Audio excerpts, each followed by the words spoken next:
Hello, and thank you for joining Building the Future conference.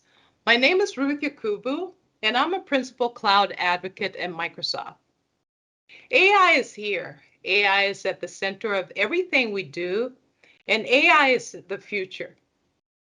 In this talk, I'm going to be talking about how AI is shaping the world around us. First, we've had advancements in AI. A lot of people ask, wasn't AI available in the early 80s or 90s? Why is this such a big buzz right now? The answer is now we have access to massive amounts of data that make training AI models possible. Next, we have computing power from the cloud that makes it cheaper and faster for us to run our AI experiments.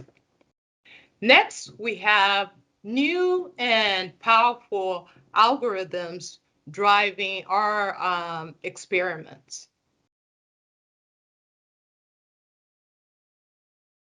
Let's look at some of the advancements that AI has brought. Number one is pre-built AI. And these pre-built AI are basically developed by years of research from researchers globally and also data scientists that are able to bring AI APIs to us. And this is basically to empower the everyday developer and enterprises to leverage these services.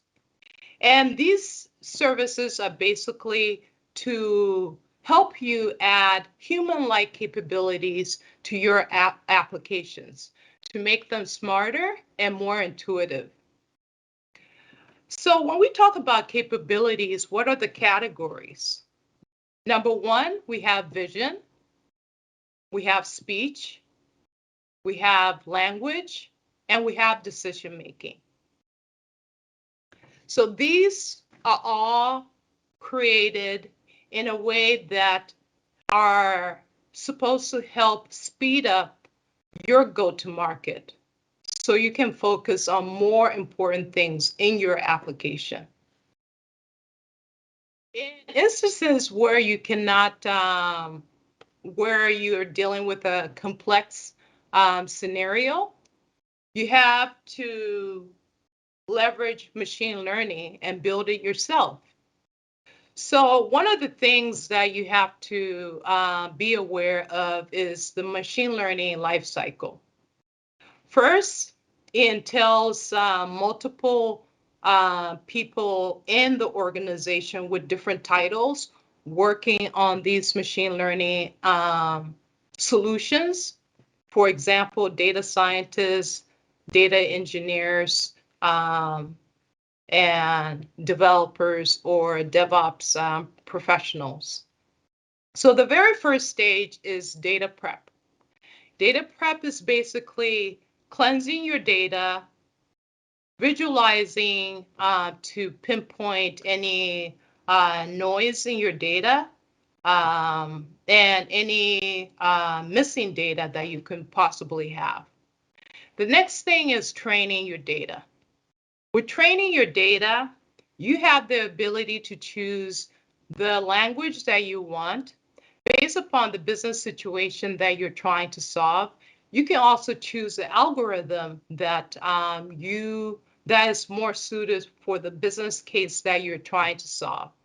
Then also be able to pick your favorite framework that is able to solve the problem that you're trying to solve. The next thing in actually building your application is using tools like PyTorch Profiler, where you're able to debug and monitor the performance of your models as you're training, or of your experiments as you're training your model. The next thing is also using tools like Fair Learn and Interpret ML. These are put in place for you to be able to eliminate any bias that could inherently be in your solution. It's able to pinpoint, let's say you make predictions, it will be able to tell what factors in your data drove your model making a certain prediction. The next stage is the actual deployment. With deployment, you're able to package your models into containers, then also use Kubernetes for distributed endpoint inference if you need to scale your model if you're deploying it out there. Then the next thing is using services like Onyx Runtime and NVIDIA Trillion Inference to be able to accelerate and optimize your models once you deploy it onto the application or the hardware. Then finally is management and monitoring. A lot of people think, okay, I built my model, it's working, case closed. But actually, kind of like how I mentioned that the world is rapidly changing, so is data. Once you deploy your model out there, the data that you use to train your model, the characteristic can change once your model is out there in the real world. And over time, it can cause your deployed AI models to become more stale. So that's why you need to monitor things like data drifts to be able to catch those, and also to trigger retraining if needed. Then between deployment and the management, you're also able to integrate DevOps into the solution. So you have a streamline or pipeline of deploying your models, packaging, and deploying your models into production. Another good thing is managing your experiments. So being able to track what data set you use, what experiments, if you had like multiple versions of experiments, what parameters did you actually use versus another experiment for it to be a little more accurate. So those are the benefits and crucial things that needs to be taken into factor when we're training our machine learning models. For example, let's look at the use case with BMW. So BMW is have their manufacturing plant, they have assembly line, and they have these robots that are actually working on the cars. And BMW basically uses computer vision and Azure machine learning. And also, they utilize the ML ops flow of things to be able to optimize how they run their assembly line. Because due to demand, they need to produce these cars faster and be able to provide quality assurance. So, for example, with Azure machine learning, they were able to use image annotation, build the models, and also trigger the end-to-end machine ML ops pipeline workflow. Another thing that was very crucial is for these robots, there could be change that comes from upper management, like change management, that, let's say, a design has changed and they have to quickly retrain these robots on how to go about performing certain tasks. So that's why it was very important for them to utilize Azure's machine learning life cycle workflow. The next area that is really driving customer satisfaction and customer improvement or engagement is in conversational AI. Microsoft has built a very robust platform, conversational AI, that enables developers and enterprises to build sophisticated conversational, natural language conversational like bots or virtual agents. And the good thing is it's built in such a way that it meets you where it enables you to meet your solution where your customers are. So if your customers are using mobile application, it'll make that available or possible. If they're using applications, or if they're using some kind of bot or Alexa interface. So they take it into consideration where these inputs are coming from. Then they also have connectors. So they can have connectors like Microsoft Teams, Facebook Messengers. These are the different channels that your users are probably interfacing with, or an Alexa skill. So integrating with an Alexa adapter. The next thing is making it very easy for developers to use the bot composer based upon their business use cases. So Microsoft has templates for, let's say, the healthcare industry, if you're going to build a bot, or you have like a retail type of customer service. They have multiple templates that you can choose from to cater to your industry.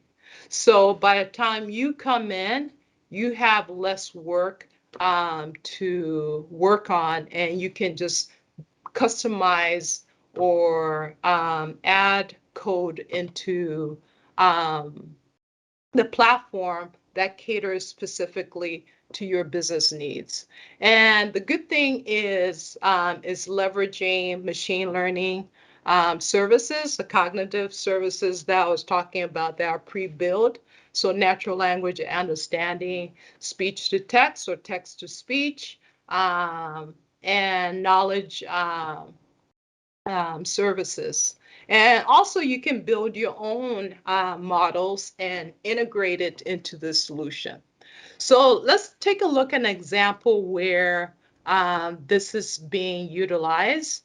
For example, the CDC worked very closely with Microsoft to build a chatbot that was able to interact with patients or people that were going to their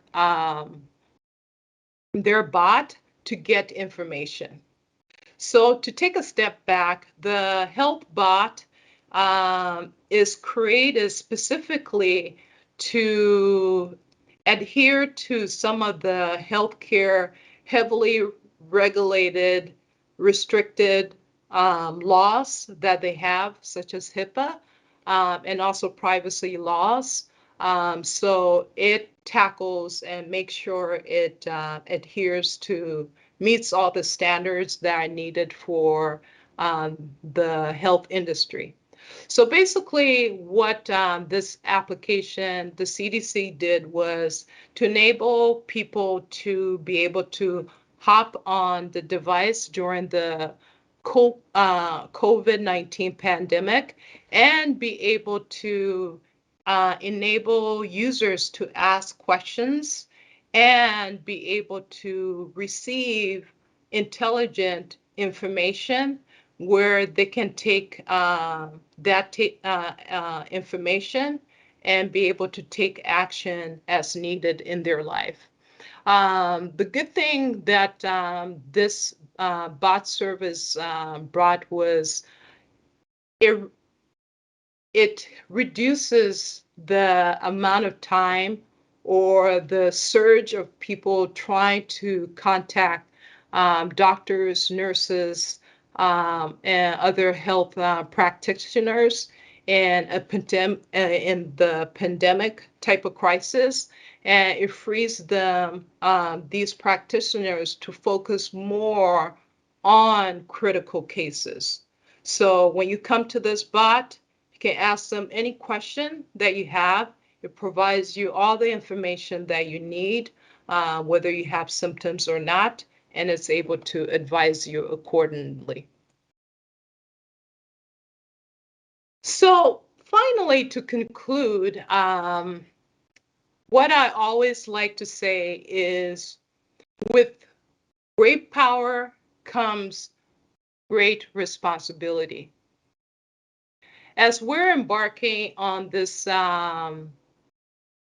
exciting innovation, breakthrough in technology, in building AI solutions to enrich people's lives and also make them more efficient and productive, it's very important for us to build responsible AI products.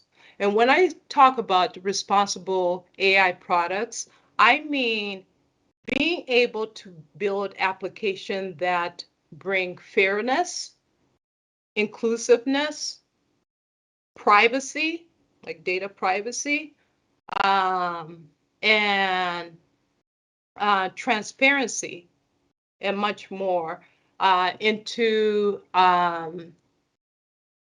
the processes that we're taking from start to finish, and also deployment on how we provide services to people and also our society.